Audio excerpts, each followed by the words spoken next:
movie. Zoe is blessed with 2 children and a loving husband, Jason. Jason's mother also lives with them. This is a very happy family. Jason does business of buying and selling paintings, which is doing very well. Joe has also started a company, through which he gets the work of those talented people sold under a contract. People whose work is very good but they have not got recognition yet. Joe and Jason love each other very much, but nowadays Joe is not physically satisfied with him. She keeps thinking whether she can cheat on her husband to get satisfaction. One day Joe comes across a man named Quentin, who is a very good artist. Quentin makes very good paintings, but he has not got such a big name and fame, to which he is entitled. When Zoe learns of this, she goes to Quentin's to see his paintings, and by getting him to sign the contract, she promises to sell all the paintings through her company. Quentin also becomes attracted to Zoe at first sight. That's why he also flirts with her. Joey also notices this thing, then she keeps distance from Quentin. But then she thinks that through Quentin she can fulfill her physical needs. Now from here Joe and Quentin's affair starts. Zoe keeps meeting Quentin for a long time. She reaches early in the morning to meet Quentin and then goes to office. Some days pass like this, so Joe feels that they is not doing it all right. They should be separated. But Quentin has now joined Zoe physically as well as mentally, because his mother left him when he was very young. He was lonely since childhood. That's why now he has become very attached to Joe. He doesn't want to leave her. When Joe comes to know about all this, she also continues this relationship. Quentin wants Joe to leave Jason and move in with him forever, but Joe doesn't want to do that. This can destroy his entire family. A few days later, Joe starts going to a bar, so there she meets a guy named Corey. Zoe gets intimate with him after being attracted to him. After this, Joe becomes intimate with Corey frequently. She stays overnight with him at the bar and reaches home before morning, when Joe does this for a long time. So one night Jason becomes doubts of her. When he asks her, Zoe says that he should not doubt like that, because when he himself comes home late from office work, so even she doesn't know whether he was in the office or with someone else.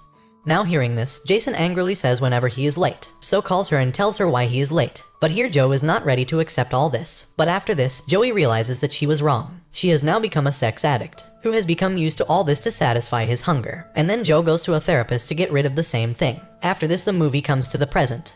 So the therapist tells Joey that she needs to calm down and think about it all. She should know this thing that physical needs can never be fulfilled. The more intimate she is, the more her hunger will increase. Zoe gets angry on hearing this. She says that she already knows about all this. She has come here to get a solution for this thing. If she does not have a solution, then there is no use of his coming here. Saying this, Zoe leaves from here. Zoe goes to Quentin to break up with him. But then she sees that at the same time, Jason has also come to see Quentin's paintings, because of which Joe has to hide there. Joe is feeling very bad for doing all this, so she reaches home and says Jason to go a therapist with her. But Jason gets angry on hearing this. He asks for which disease she will go to the therapist. Everything is going fine. Seeing Jason angry, Joe is unable to talk to him openly. After this, she decides that she had started all this. That's why now she will end all this as well. The very next day, Zoe goes to Quentin's where she has calls Corey as well. Joe accepts her own fault here and talks about breakup with both. Quentin very angry here and says she is a bad woman who cheated on her husband first. After that, she cheated me and got intimate with a third man. Saying this, Quentin attacks Corey and makes him unconscious. When he starts attacking Zoe, Zoe runs away and hides in a place. But Quentin finds her. He is about to attack him, but then Jason reaches there. He attacks Quentin with a bottle and knocks him unconscious. Now Zoe apologizes to Jason for making a huge mistake. He please forgive her one last time. Jason is quite disturbed now. He says she didn't make a mistake but committed a crime, and there is only punishment for the crime. Now there is no place for her in his life. Hearing this, Zoe says that she cannot live with him, so he must die. Saying this, when Joe goes in the middle of the road, she meets with an accident from a car. Now Jason is forced to take Joe to the hospital. Jason has now decided that he will not let Zoe into his life. He will throw her out of his family, from his children's life. Then after a few days, Joe comes home from the hospital. So Jason's mother make him understand, please forgive Joey. If he does not forgive her, then his children will be separated from their mother. They will not get mother's love, and there won't be a good upbringing either. Jason's mother says him to think about it all one last time. A few days later, Joe goes back to the therapist. She tells everyone there that she has become a sex addict. Because of this, she has hurt her family a lot. She deserves punishment, but she cannot stay away from her family. And now she is ready to face any punishment to any extent to get her family. Joe is telling all this when Jason also comes there. He also forgives Joe after hearing all this.